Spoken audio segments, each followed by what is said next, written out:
Hello and welcome to the Grand Sports Center, Tuesday edition of the program. It's always nice to be here, and we promise you as usual a very bumper edition of the program. So much has happened in the last 24 hours since we came your way, and we're going to keep you up to speed with all that's been happening in the world of sports. I am Donald Agbavobo. On the program today, we shall be looking at the transfer deadline deals that took place yesterday as the transfer window ends in Europe. A lot of deals were taking over the line in the last minute, and as clubs try to bolster their squad ahead of the remaining part of the season, we shall be keeping you up to date with some of those deals, and the most interesting ones of them all has to do with the Liverpool deals that had them bringing two defenders to shore up their defensive line, which has been shaky, which has been actually affected by the injuries to key defenders like Virgil van Dijk. They brought in Ben Davies from Preston and Ozan Kabak from Schalke, the Turkish international. These are more on the deadline deals we shall be talking about on the program today. Recently, there was news that FIFA has given clearance to about 6 Nigerian players born abroad to play for Nigeria. Some of those players play in the English Premiership, some play in the German Bundesliga, but the NFF has since refuted that report, and only yesterday the NFF president Amaju Pinnick actually confirmed that only one player has so far been received his clearance to play for Nigeria, and that is Ovie Ejara. We shall be talking about that and looking at Ovie Ejara. Presently plays for Reading in the English Championship. They are one of the top teams chasing promotion in Reading. Of what value would Ovie Ejara be to the Nigerian Super Eagles team? Nigerian Women Football League had to take a forced break sometime in January because of failure of teams to comply with COVID-19 preventive protocols put in place by the federal government. It's good to know that the league is set to resume on the 10th of January. Shall be looking at this development also on the program. Rafael Nadal is one of the top seeds for the season opening Australia Open, which is due to start on the 8th of February. But then it was due to play for Spain in the ATP tournament, which is for countries. They were supposed to play Australia in Melbourne today, but he has pulled out of that match because of stiff neck, they say, probably not wanting to aggravate things ahead of the Australian Open, which is his target. We shall be looking at this development. The men and women national basketball teams, the Tigers and the Tigers, as you know, have already picked a ticket for the Tokyo 2020 Olympic Games. They are the only African teams who have both the male and female teams qualifying, and they will know their opponents in the basketball events of the Olympic Games today as the draws will be made. Also in NBA, LeBron James is playing down the row he had with a fan. You know, fans have now been admitted into few fans are now allowed to watch NBA matches, and one of the earliest situations where we saw fans at the stadium where there was a little problem with LeBron James as he had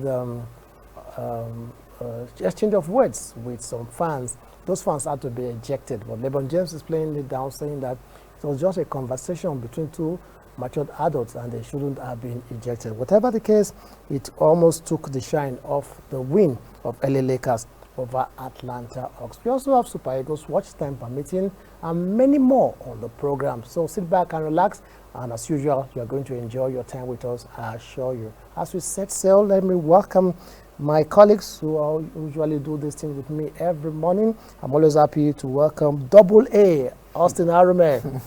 I'm happy to be here this morning. And of course, Double B, Yes. Blessing Bassey. It's a pleasure. So we'll take a short break, and when we return, we shall go straight into the main issues of the day.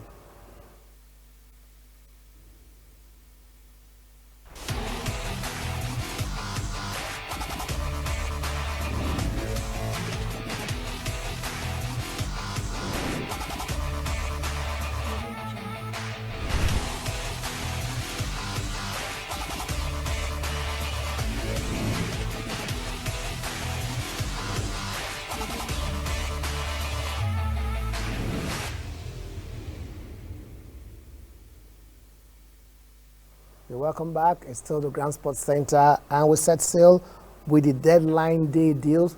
The deadline day is supposed to be any other day in the transfer window, the day the transfer window ends. But it has now become a big thing because over the years, a lot of big deals were signed, were taken over the line, if I may use that word, on the very last day, some even happening on the very last minute. In fact, some of the deals actually were sealed after the end of the transfer window officially because there is a kind of opportunity after the end of the transfer window, which is 12 p.m. on deadline day. They give you 2 hours extra for you to complete any paper deal. But then the necessary agreements may have been made before 12 a.m., but then you still have 2 hours to get everything sorted out. So as long as agreements are made before 12 a.m., it can still pass. So that's why the deadline day has become so important and interesting because you look at deals, will this deal go through, without deal not go through. And yesterday was another deadline day. It was not different from what we've seen in recent times. So much intrigues and so much surprises because we had some deals that nobody actually saw coming, and then they had to happen at the last minute. Top of that is the deal that took Liverpool striker Takumi Minamino, the Japanese international, from Liverpool on loan to Southampton. All through the transfer window, nobody ever mentioned about Takumi Minamino leaving. Yeah. In fact, the only talk was about Liverpool getting some players to shore up their defensive line. And if there was any player that was going to move, it was going to be Divock Origi. And there was this talk of Wolves being interested and some other teams. Never Takumi Minamino, and it happened.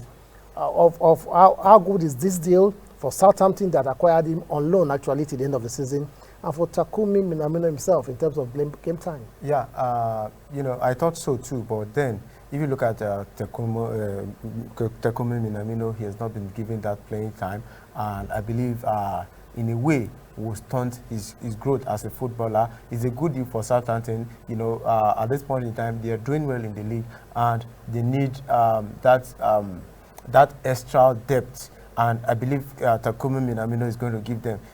I actually thought it was going to be Origi that would give way. But then Origi for Liverpool has become a kind of cult hero as far as the Liverpool is concerned. He's so much loved by the fans, and because of the fact that, he has scored crucial goals for the club, and that's why the love is much, and that's part of the reason I feel Origi was not sold out. So between Minamino and Origi, the club had to settle for Minamino going, given Origi's pedigree in the club and what he has done. Yeah. Well, Liverpool did not end there. They also brought in reinforcements, especially at the back.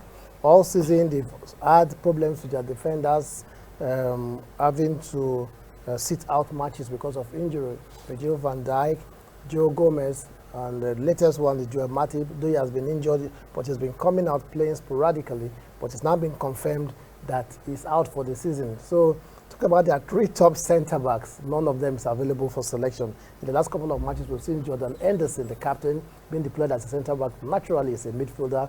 And also Fabinho. Even Fabinho, that was moved from the midfield to the defense, is no longer available for now in the time being because he's also injured. So there's really need for players at the back, and they actually did business on the last day of the transfer window. They brought in Ben Davies. They bought him for 1.62 million from Preston, North End in the Championship, and Ozan Kabak on loan from Schalke, a 20-year-old Turkish international. Well, we thought the talk was about Liverpool going for one of the high-profile players to come and show up their defense line, but then they went for somebody like Ben Davies, who plays in the Championship. Let me use second division so that people will really understand what I'm talking about. The lower division than the English, and it's not even setting the Championship alight like that. Though reports say he's a very dependable defender, but I've not read anywhere where they said it's been outstanding, but it's just there. So why would Liverpool go this way, get a defender that's not high profile? Could it be there's something Jurgen Klopp is seeing in this player that others have not seen? Because he's been known to turn players ordinarily thought to be average players into world class. Yes, I think Jurgen Klopp has a reason for signing Ben Davies and Ozan. Should I say congratulations, for Ben Davies especially. you know, the fact that Liverpool, you know, are lacking that defensive line due to injury and the rest of it.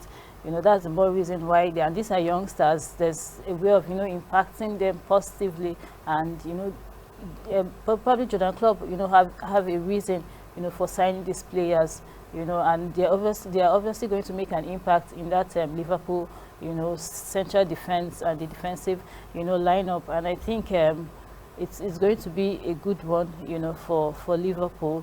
And the fact that they've been so busy this season and the players they've signed is really going to make an impact, I think. Ozan Kabak is coming from German Bundesliga. Schalke, they are down on the lower rungs of the table. They occupy the last position. Yeah. They've had the worst defensive record. Ozan Kabak has been key to Schalke this season, but then his efforts have not been good enough because Schalke are languishing at the foot of the table with the worst defensive record.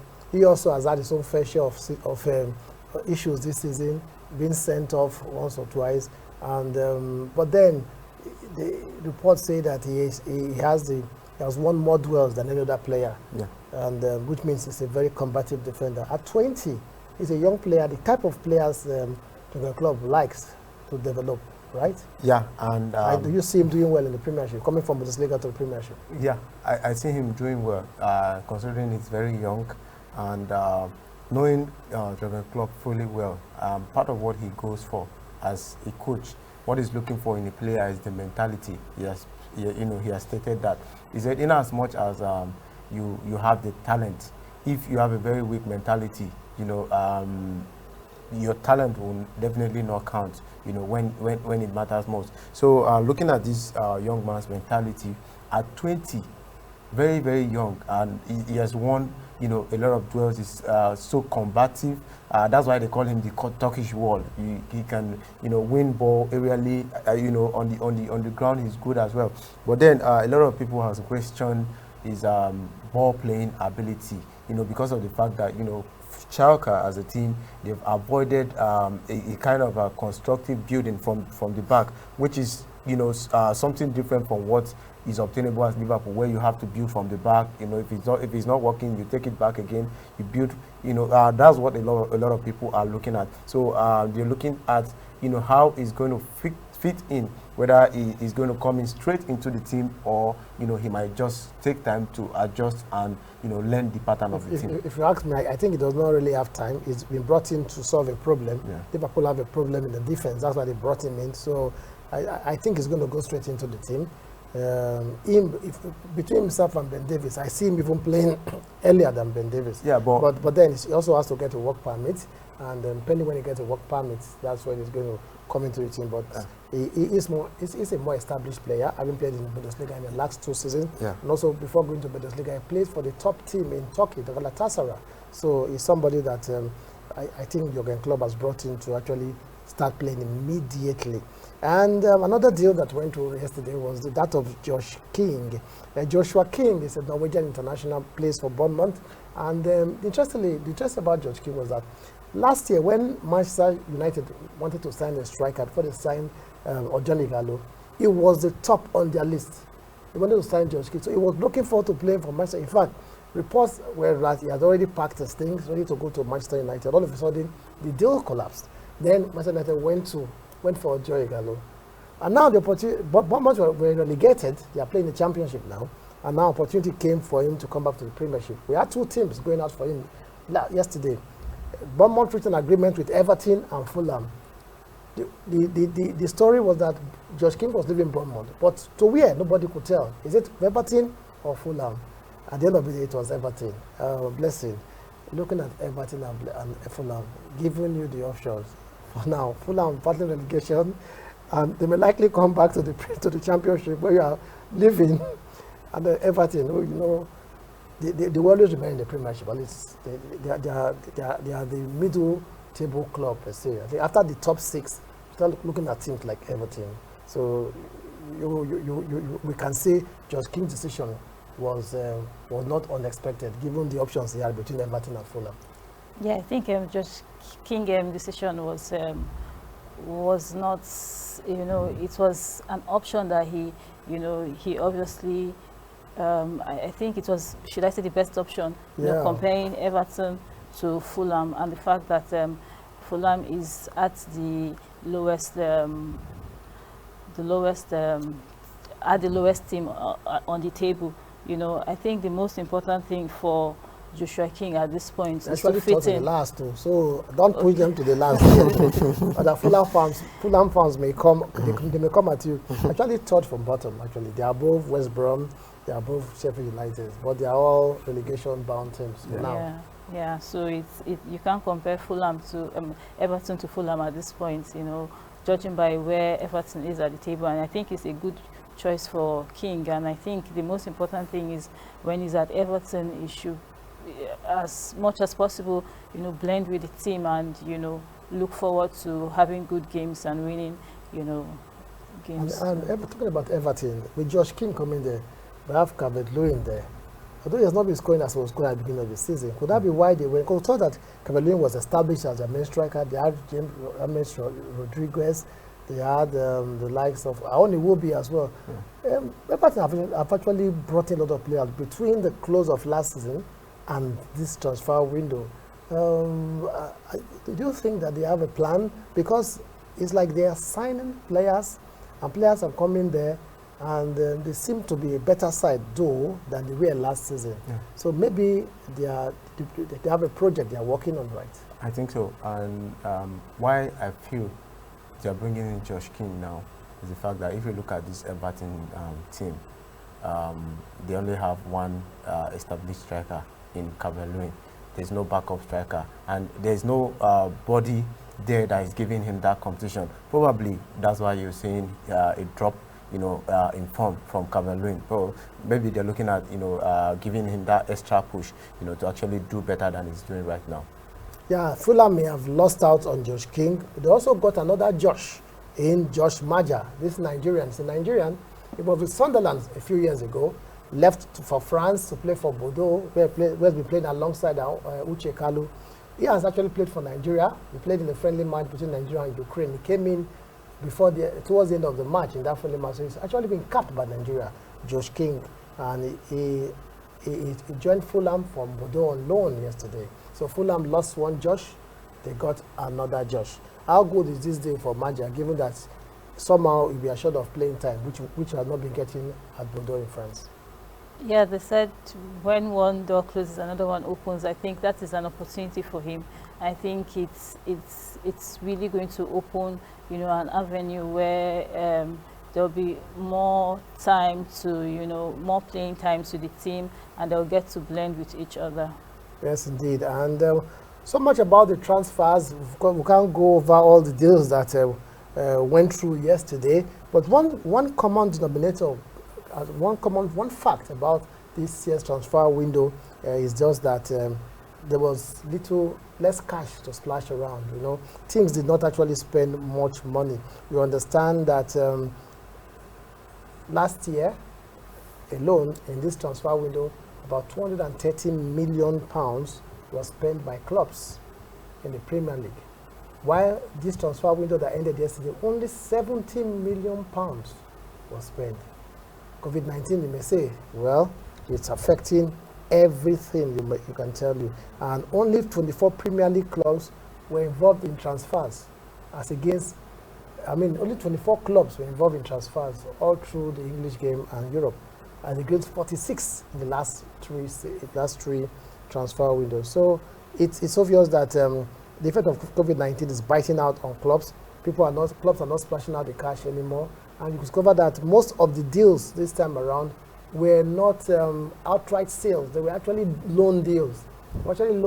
So majority of the deals were loan deals. Nobody has money to pay for players. All they do is to reach an agreement. Let me have this player on loan till the end of the season.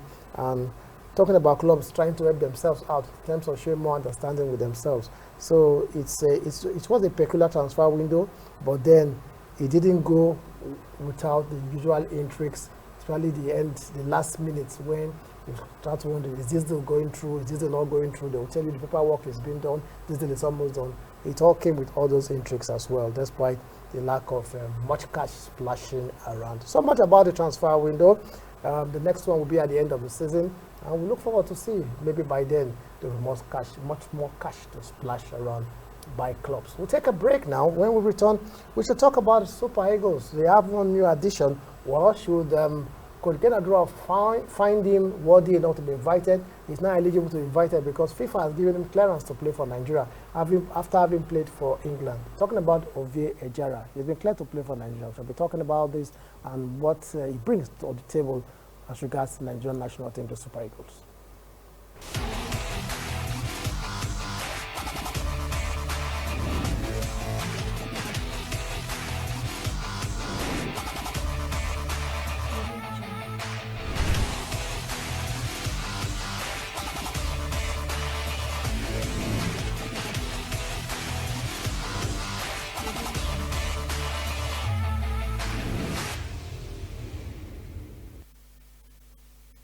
Welcome back to the Grand Sports Center. And moving on, we'll talk about Ovie Ejara. Ejara has been cleared, it has been confirmed by NFF President Amaju Pinnick that Ovie Ejara has been cleared to play for Nigeria. Sometime last week, there was this report that 6 players have been cleared to play for Nigeria, and the list include Fulham's Ademola Lookman, Eta Belim's Jordan Torunariga, and Southampton's Nathan Teller, as well as Sheyi Ojo, who plays for Cardiff. He's a player of Liverpool, but on loan at Cardiff. The other one were PSV's Noni Madueke, Fulham's centre-back Tosin Aderabioyo, and exciting Seko Bridge player Ike Ogbo, who is on loan there from Chelsea, and Ovie Ejara as well. But NFF president has confirmed that while the NFF had not actually said anything about that report, all the while, for the first time, NFF President Amaju Pinnick has confirmed that it's only Ovie Ejara that has been cleared because they have been FIFA has communicated the Football House, so Ovie Ejara is eligible to play for Nigeria. Austin, who is Ovie Ejara? Why should we be excited about Ovie Ejara being cleared to play for Nigeria? What's the big deal about this player? The thing about Ovie Ejara is one of those direct player who can take on any player, irrespective of how you look, and is going to be a good addition to our team because we need that sort of player. Because considering we're playing African football, we cannot be knocking around all the time. Plus, we have a striker whom we're trying to integrate into the team, Paul Onauchu. The crop of players we have in the team right now, it seems. They don't understand the striker. So I believe the coming of Ejara this season. Ejara has 5 assists this season, which shows that he's that kind of player that can also give assists apart from his direct run and all that. So I believe it will actually aid the likes of Paul Onauchu in integrating Paul Onauchu into the team. If you ask me.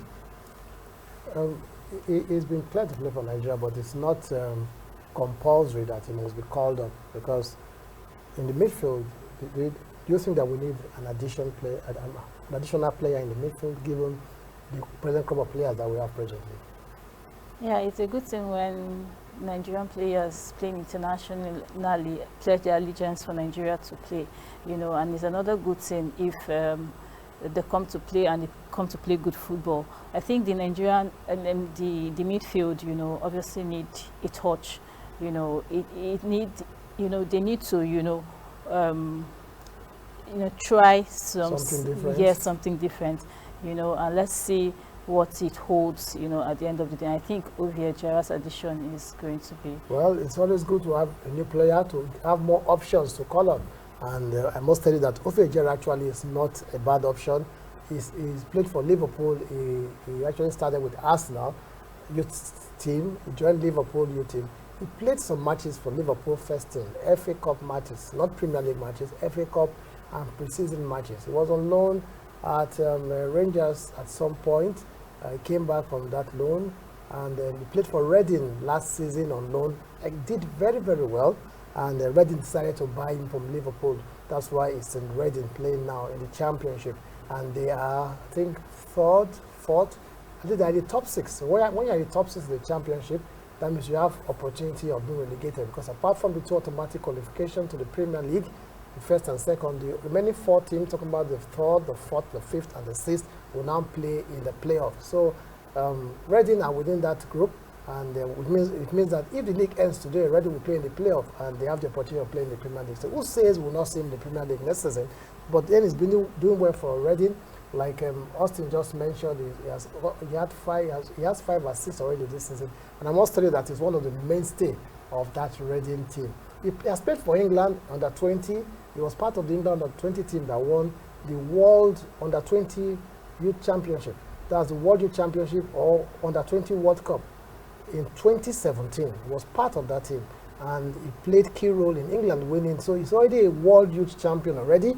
So it will tells you his profile, that his profile is high there, and he's somebody that going forward, if he had not opted to play for Nigeria, he had the opportunity of playing for England in the future as his profile keeps on rising. He has also been in Nigeria to try to play for Nigeria in the past. He actually came down to play for the Golden Eaglets, but he was not selected. He came all the way from England at some point, that was around 2015 or thereabout, to try and be part of the Golden Eaglets, but he wasn't selected, so he had to go back to England. That was when he now played for England in the under 20 team. Now he has the opportunity to finally play for Nigeria, which means that experience shows that he has always had the dream of playing for Nigeria. So it's not just a one-off thing that just came because it was rejected by England. He has always had that dream, and it's good to know that he has pursued his clearance to logical conclusion, and the clearance has come, and he's ready to play for Nigeria. It remains to see if Ghana, coach of the Super Eagles, will extend the invitation to him when next the Super Eagles gather for the AFCON qualifiers last round of matches against the Republic of Benin and Lesotho in March. So we wish him well and welcome him to the fold. We hope to see him in action for the Super Eagles soon.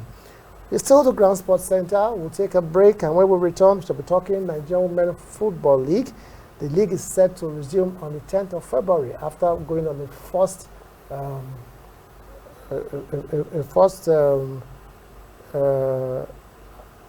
after being stopped on sometime around the 11th, 13th of January, owing to the fact that teams failed to comply with the COVID-19 prevention protocol put in place by the federal government. So it's good to know that the league is set to start on the 10th of February. We'll be talking about this and we'll return from this short break.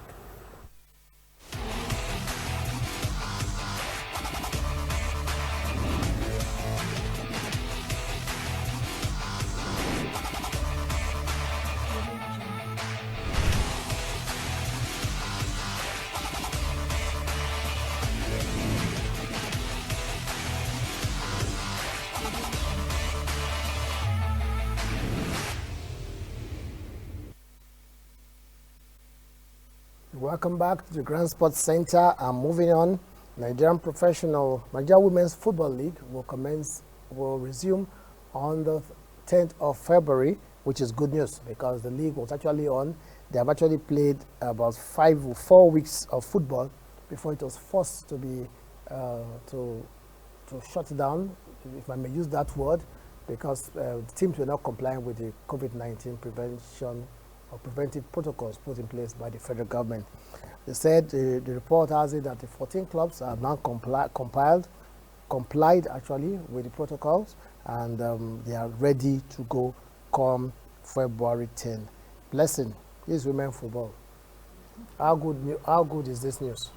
Yeah, it's a good thing now that they are considering to bring back the female football, because not considering, they have already fixed the date. Okay, it's a good thing that the female football are going to be back. Suffered about 5 weeks of not playing football.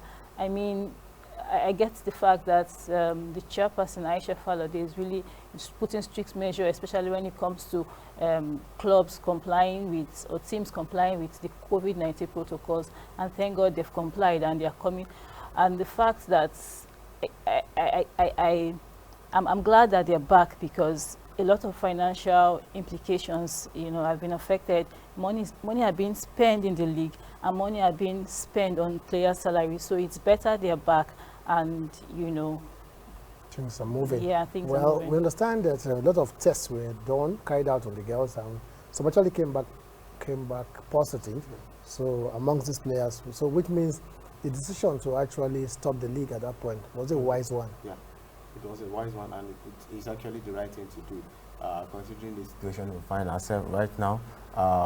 It's good for the league. It shows that they are committed to doing the right thing, and it's actually I think we've seen the end result, and from there on, I believe lessons has been learnt, and the kind of mistakes that was made initially, I believe corrections will be made, and we'll have a very good league at the end of the day. I think that's what I hope for. How do we actually ensure that we don't go back to the situation we were before the league had to be stopped for some time? Because before the league commenced, these modalities or protocols were put in place. At some point, they started the league, they checked, they did all the tests, but somewhere as the league progressed, the clubs abandoned it. So how do we ensure that it doesn't happen again and we'll now have to stop the league again? I think that's the more reason Aisha followed this, trying as much as possible, just so the league doesn't have any itches, and I think especially the female league is not as enjoyed as the male league, if you'd ask me, because most of these leagues are mostly run by governments.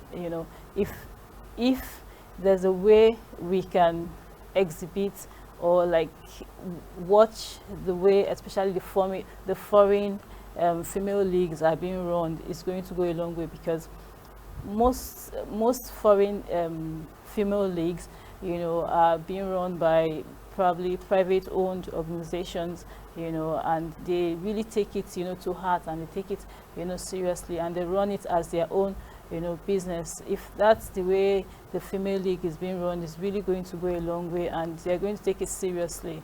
Blessing, advocating for female football, it's understandable. Yeah. But then what she's saying is right. Maybe, like you always say, I know you're fond of saying this. I've noticed it. You always say the most successful national team we have are the Super Falcons. Yeah. More successful than the Super Eagles. Super Eagles have won Nations Cup 3 times. The Falcons have won it more than 80 times, right? Yeah. So if the female football has brought more glory to the country, I think we should actually give better, I don't want to say more attention, better attention to the female football. Yeah, that's the right thing to do. If we want our female football to grow, we have to give it attention. And by attention, I mean the same attention we give to the MPFL clubs. We can also give that to the female clubs as well. You can as well, just like she said, you can as well have let's say a female team, as an appendage or an appendage of Canopilas, which is an offset of Canopilas. When you have that, the same budget that is coming to Canopilas as a team should also, be the same thing that is going to the female team. That way, I believe we'll have a more consistent female league, if you ask me. Yes, indeed, we hope so, and we look forward to the league commencing on the 10th of February and it progressing smoothly without any hitch all the way till it ends. We have 4 weeks of matches already played, and we have about 21 weeks more to go. I'm talking about a total of 182 matches. So that tells you that it's a very, very busy schedule ahead. No wonder Aisha Falode, the chairperson of the league, is amping on the league starting February 10 so that they can make up for lost time. It's still the Grand Sports Center. We have more for you on the program. Next, we'll talk tennis. Rafael Nadal has pulled out of Spain's match against Australia in the ATP Cup tie, which is supposed to take place today. He's complaining of a stiff lower back. Is it just a precaution because the Australian Open is around the corner?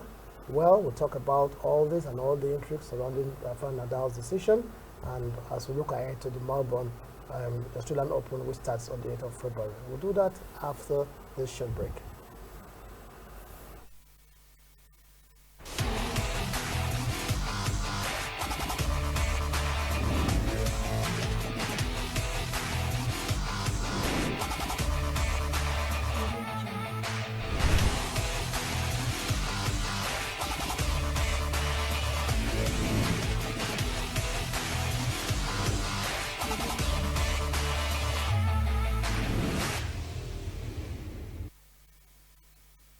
Welcome back to the Grand Sports Center, and moving on, Rafael Nadal is south of the ATP Cup tie against Australia, but he's not out of the ATP Cup totally because he's getting, they said he may be ready for Thursday's match against Greece.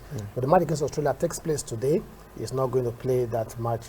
But is this actually about the stiff lower back he's complaining of, or just looking ahead to the Australian Open? Because we know that for Rafael Nadal, the Australian Open should be more important. I'm not saying that he's not a patriotic Spanish citizen, because the ATP Cup is for you representing your country in the ATP Cup, just like a national team. But the Australian Open is more for personal glory, and we know that he's chasing his 21st Grand Slam.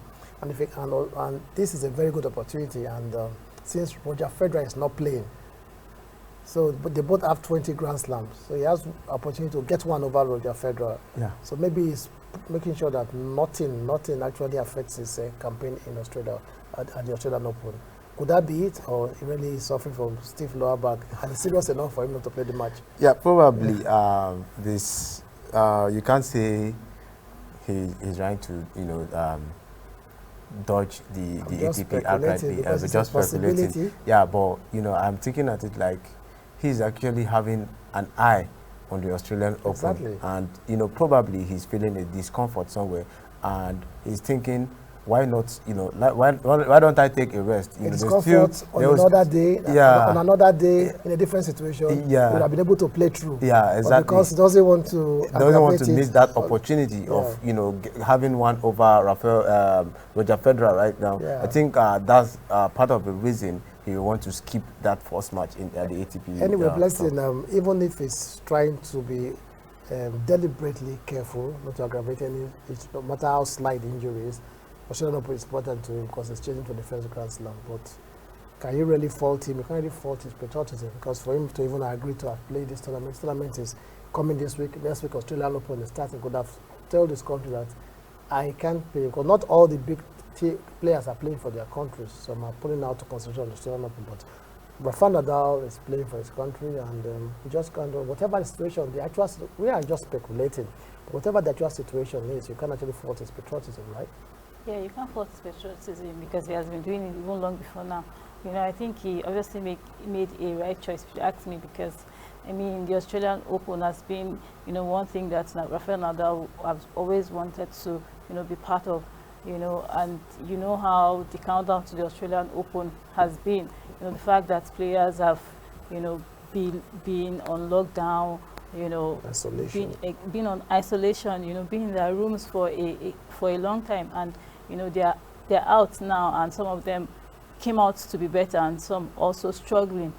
So this Australian Open, Rafael Nadal has really seen it to be something that, and he has a competitor just a week after. So I think he will rather want to prepare for that competition instead. But will Rafael Nadal's absence actually affect Spain's chances in this match against Australia?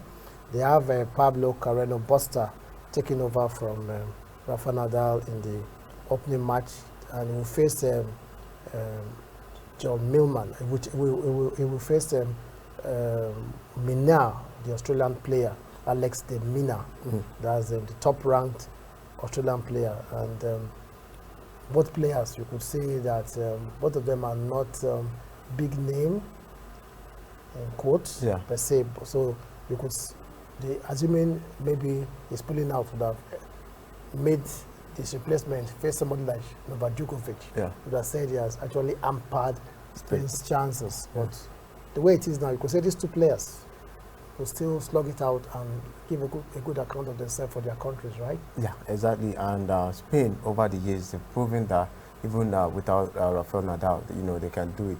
It has happened before. This is not the first time, Rafael Nadal is pulling out. Because if you look at Rafael Nadal's record, he's injury prone. So time without numbers, Spain has played without Nadal. So it's not a new thing for them. They're already used to it, and they've gone far. They've gone far. Yeah, they've gone far in it. So I feel he deserves whichever rest he wants to have now, and let them just go and enjoy the time they have. And for the young man, I think he needs an opportunity too. What if Rafael Nadal is not there? What if he's retired? are you going to bring him out of retirement? So I think that's the case right there. And I just wish them the best of luck. Exactly. Wish them the very best of luck. And Australian Open starts next week. And for Rafael Nadal, they're still hoping that he will be fit enough to play on Tuesday against Greece, because the ATP Cup tie features Spain, Australia, and Greece, and those matches will be played in Melbourne. We'll take a break, and when we return, we shall be talking basketball. Nigerian women and women's national basketball team, the Tigers and the Tigers, makes Nigeria the only African country whose teams, male and female, have qualified for the Tokyo 2020 Olympic Games basketball event. The draws for that event will take place today, and both the Tigers, that's the men national team, and the Tigers, the women national team, will know their opponents in the group stage of that competition. We shall be looking at what to expect as we look forward to the draws for the basketball event of the Tokyo 2020 Olympic Games.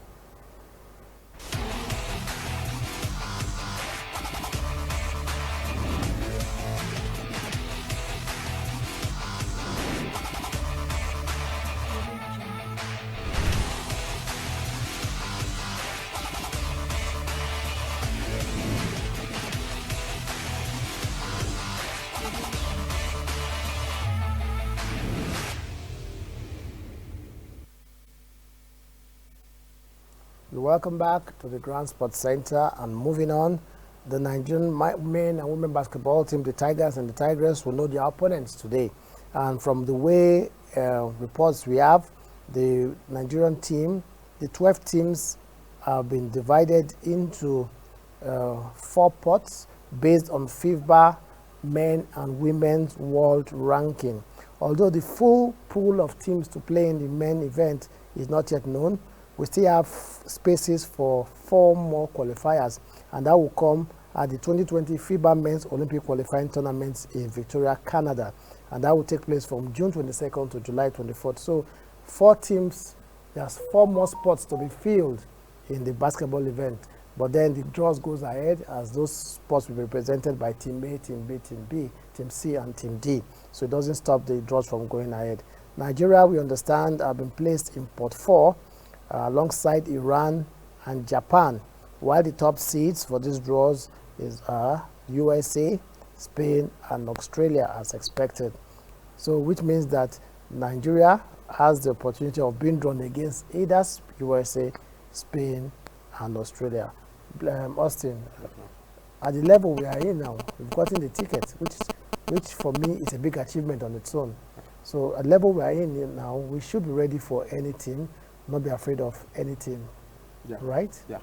You know, if you look at the Olympic qualifiers, where we had to play alongside Serbia, Mozambique, and the United States of America. By the way, United States of America, they are the champions of the world, and against the best in the world, Nigeria, the Nigerian women basketball team, they gave a good account of themselves. That's the women category. The women category.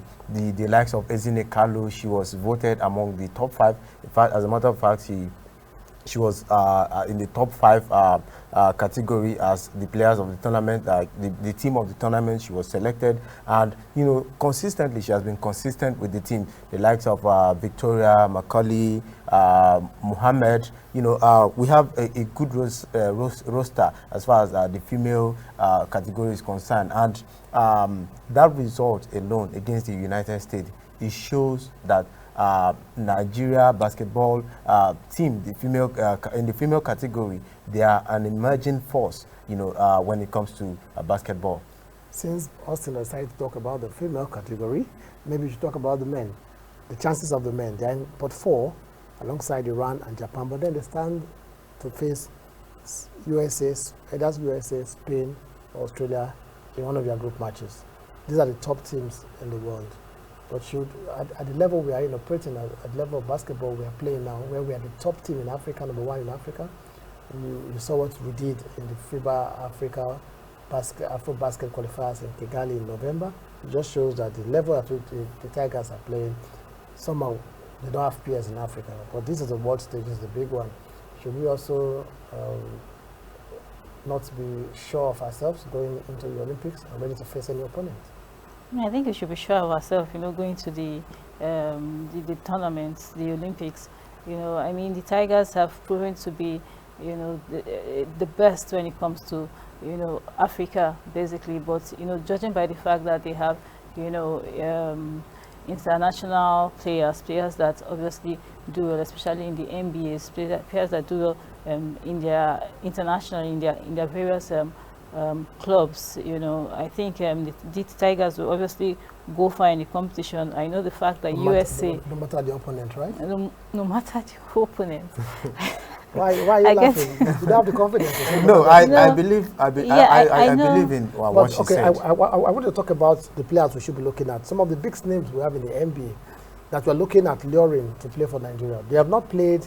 Some of them are interested in playing. They've still not played. We have some that are already playing for the Tigers. Yeah. We have a much more Nigerian players playing the NBA at the moment. Yeah. Some of them have not played for Nigeria yet. They are showing interest in playing. Yeah. Just like we celebrated Ovie Ejara, who have been given clearance by FIFA to play for Nigeria. We have players like that in the NBA who were born in America, who are playing NBA, but I chose to play in Nigeria. So, can you just run us through some of those players that we should be looking at? We have the likes of OJ Anunobi.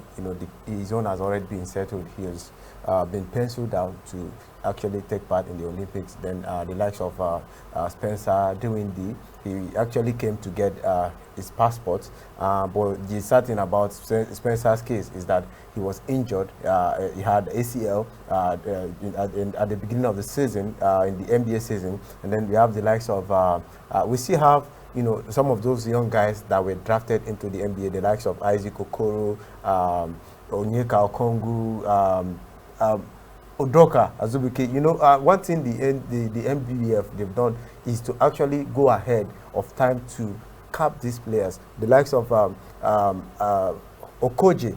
Okoje was capped for Nigeria before he even got drafted into the NBA, and we are reaping the benefit of that right now. Because if you look at the Olympics qualifier, especially the game against China, he was pivotal in why Nigeria actually qualified in the first place. I watched that game and I didn't see him miss a free throw. He's so calm, even despite the fact that he's young, and he has been involved in big games for the Minnesota Timberwolves. And this is what the NBBF have been doing. And we saw the likes of Jordan Nwora. He has the highest scoring points. The players who has scored the highest point for Nigeria as far as Nigerian basketball team is concerned. That's a one match point. He scored 36 points in a particular game, which ranks him ahead of even those who have played before him. And he's just young. He's just 20. And this is we have a bright future as far as Nigeria is concerned for the basketball. Given this plethora of stars we have in the NBA, blessing, can we say bring on USA, bring on Spain, bring on Australia? Yeah, bring on USA, bring on Spain, bring on Australia. We are going to compete and we're going to, prove a point on every game. Yes, indeed. As we look ahead to the draws today for both the Tigers and the Tigers, we hope that we have a good draw, favorable draw, because sometimes not just have a way of also playing a part in it. If you get a good draw, you just have some teams, not team is easy, but some teams are more difficult than others. Then you just have this kind of easy group, and you're able to get out of the group. From then, we could say anything can happen because it's going to be knockout stage, and just one good performance, you can beat a so-called big team or superpower in the game, and next thing you find yourself in the medal zone. The way we are now, any medal, any color of medal would be enough for us in the Olympics, because at the basketball event of the Olympics, that's where you have the best of the best. So getting even as far as the medal zone is even in itself an achievement, which is super. The Tigers and the Tigers luck. We await the draws. We shall be serving them to you as soon as it's done. Maybe by tomorrow we shall have those the draws, the teams that they will come up against. We shall be doing a complete, total analysis of it all. Still talking about basketball without taking a break, because we are gradually running out of time. The NBA, the issue of LeBron James actually was a talking point rather than the matches that were played. LA Lakers actually beat Atlanta Hawks by 107 to 99 points, but then there was this quotation between LeBron James and a fan. Fans are now being allowed into the NBA arena for watch matches, though not still packed arena. But then LeBron James was said to have engaged in an argument with a fan that was later ejected, and LeBron James playing it all down, saying that it was just a discussion between two mature men. But for I know LeBron James is trying not to dance tension because they are the ones we're talking about. They want fans. Now fans have come. They're having issues with the players. I'm not trying to dance all tension, but then such things are not true because for the steward to have rejected the player, the fan, it meant it was actually gradually getting out of hand. Yeah. And yeah, we are complaining about fans. Now they have come, they are giving us trouble. You know the fans. One thing about the fans is whenever the play is not going their way, they tend to lose it, and they don't know that these players sometimes are under pressure more than they are. Them playing, them being the fans watching from the stands. They don't know that the players are under more pressure than the fans. So sometimes the emotions of the fans, overwhelm them, and they do things they're not supposed to do. But I believe LeBron James is just trying to play down, just to ease the tension. And we must say, irrespective of how the fans behave, without the fans, there will be no basketball. So I believe the person involved, the fan that was actually involved should be cautioned, and that sort of thing should not happen. Yes, again. indeed. And talking about Los Angeles Lakers, they are defending champions of the NBA. There were many matches played in the NBA. Time will not allow us to go over them, but just a quick one about the LA Lakers. They are third in the Western Conference, and they've had a very good road trip. I think they had 5 wins and just 2 defeats on the road, which is their longest road trip of the NBA, which is their longest road trip in the NBA season. But then they are third in the Western Conference behind Los Angeles Clippers and Utah Jazz, defending champions. Is this season showing to be a bit more difficult than expected? After winning last season, many thought that this season will be they will also go through this season on scratch as well. Yeah. Comparing them this season, I thought this season they're going to take each game as it goes, winning each game. But I think this season is really quite different for the Los Angeles Lakers. I mean, we've seen the one between to be fair to them, Blessing, they've not really done too badly. Maybe other teams have actually stepped up, because to be on the road and having just 2 defeats and 5 wins on the road, it's a very good achievement, and they've had very good results. So probably the other teams have also stepped up. Yeah, Would that be the reason? Probably that's the reason. I mean, they've not really done badly. The Lakers have obviously been doing well. We saw the likes of Anthony Davis at least getting lots of points for the Lakers. So it's not just about LeBron James this time around. Exactly. Well, we'll keep our fingers crossed. So much to talk about the NBA every week. We hope that the kind of incident that happened between the fan and LeBron James will never be said again, because we don't want to see that. The fans are part of the game. The players are part of the game. The administrators are part of the game. Even we, the reporters, the sports writers, are part of the game. We are all stakeholders. We don't want to see such kind of ugly incidents again, where a fan will have to be ejected from a basketball arena. It's about time for us to go on the program, but as we wrap up, let me just give a few information on Super Eagles Roundup. We talked about transfer windows, Nigerian players that were transferred. Some Nigerians were also involved in the transfer. Understand that Ahmed Musa, Super Eagles captain, is already on the verge of joining West Bromwich Albion, though the transfer window has ended, but because he's a free agent, his transfer can be concluded after the transfer window has ended. So that deal may still go through. Ramon Aziz of Granada in Spain, I've been a bit worried about not seeing him in action for Granada. Now it has come to light that he's not been getting regular play time, and he has gone on loan to a 2nd division side, Cartagena, in the Spanish 2nd division. Well, a drop from the Spanish La Liga top division to the 2nd division for Ramon Aziz. Also, 2 Nigerian players in Italy, Oggi Okonkwo and Kingsley Michael, who are on the books of Bologna, have also been sent on loan to Regina in the Italian Serie B. So these 2 players, they play for